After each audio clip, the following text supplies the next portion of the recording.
statement from our host, President of the Republic of Latvia, Mr. Edgars Rinkēvičs. Good afternoon, dear members of the media. We indeed just concluded a delegation meeting between Latvia and Finland. I met with my Finnish counterpart, Mr. Stubb. It is my pleasure and my honor to welcome the President of Finland, the First Lady of Finland, on their visit to Latvia. I should say that for me personally, this is a historic visit, in fact, because this is the first incoming state visit for me as the president, and I'm happy that it is the Finnish president who coincidentally is paying the first state visit. Finland is our close friend and ally. Our political, economic, cultural, and I should say also sporting ties are very, very close and very dynamic, and we not only discussed very important security challenges and vital economic cooperation issues, but we also looked back at the Eurobasket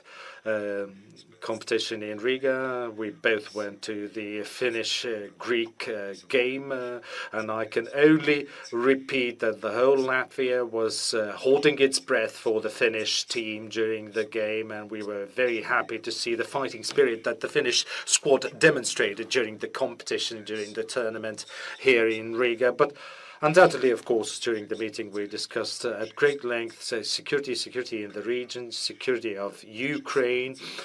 We also talked about the security of the Baltic Sea region, broader Baltic Sea region, and I should say that President Stubb and I, we highly appreciate the cooperation that we have developed with Finland when it comes to military cooperation since 2023, when Finland acceded to NATO, for example. It has already resulted in some practical activities as well. The security of the Baltic Sea region and Baltic Sentry, which was launched after several incidents with underwater cables, with underwater infrastructure, and Baltic Sentry has proven to be very efficient. I mean, this cooperation when it comes to securing the Baltic Sea. We also discussed the incursion of drones in the Polish airspace as well, and I would like to also specifically underline that NATO has made several steps to create a similar to the Baltic Sentry mission, which is called the Eastern Sentry, and further protection or the security of the eastern flank airspace would require transformation of the Baltic Air Policing mission into Baltic Airspace Defense mission.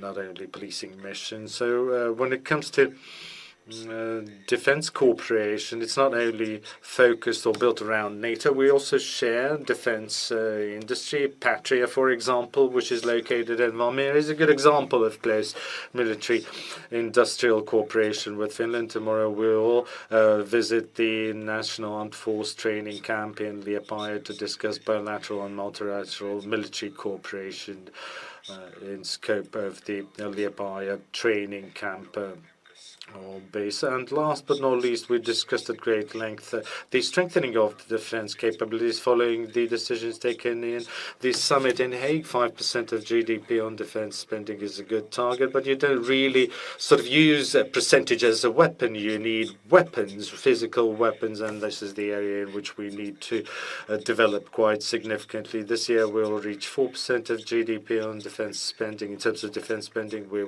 have a clear path for the progress towards 5% of the GDP, but there are a lot of challenges to overcome on the way towards 5%. We talked about support to Ukraine as well. We discussed political support. We discussed practical support to Ukraine. For example, this year, 42 Patria armored vehicles will be handed over to the armed forces of Ukraine this year. And we also talked about drone coalition, international drone coalition for Ukraine.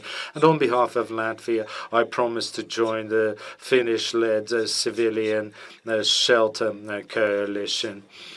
Because it is not only an additional support to Ukraine, but it is also vital for us to be aware of what our civilian protection infrastructure comprises today and how it needs to be developed in future. We'll learn both from Finland and Ukraine on how to build those shelters, and we will work very closely with Ukraine and Finland in this area. So this is a cooperation which will go both ways. We'll not only help the others, but we'll also receive a lot of assistance and a lot of advice from the others. We also talked about further cooperation in defense and military industry when it comes to air defense systems, anti-drone systems. We talked about economic cooperation in the field of education and culture. Let me leave some of the topics for later conversations and meetings as well, so I won't mention everything that we discussed, but I would like to reiterate that our cooperation on the bilateral level and Nordic-Baltic level, which in fact in recent years has developed as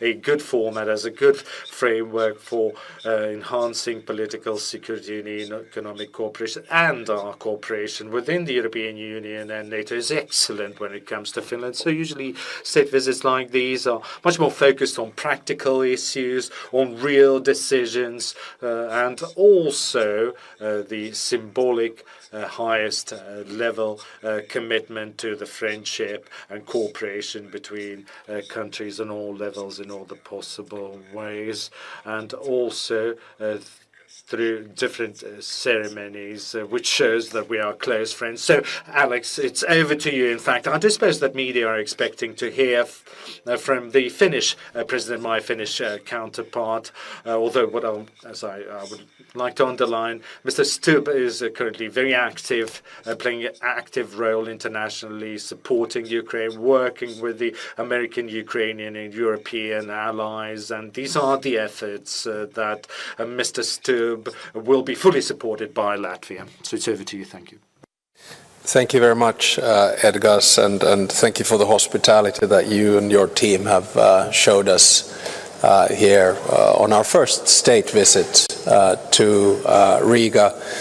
You will all know that Edgars and I go a long way back. We pretty much have a similar background in having been focused on foreign policy for most of my life. I managed to be foreign minister only for 3 years, unlike Edgars, who was there for 12 years, but we've pretty much known each other for the past 14, 15 years and have kept up contact in so many different ways. And I was also very happy and thankful to host Edgars at the Kultaranta talks at my summer residence this summer, where we had a good conversation together with Estonian President Alar Karis about world affairs. Now, the Baltic Sea has brought Finland and Latvia together for a long time, and we can go all the way back to the Viking Age. But the truth is that what binds us is very much values and interests, not only after the end of the Cold War inside the European Union, but now in the strongest military alliance in the world in the form of NATO. Our common history is one of cooperation on security. And I think that this state visit shows our appreciation for cooperation with Latvia, bilaterally of course, but also in multilateral fora, including what Edgars just mentioned in the form of NB8. I think this sort of combination of Nordic and Baltic states, which is values-based and interest-based, will strengthen in the coming years. It is strong already now, and when you start including Poland and Germany in it, you see a very strong values-based security entity up here in northeastern Europe. There's only so much a small country like Finland or Latvia can do alone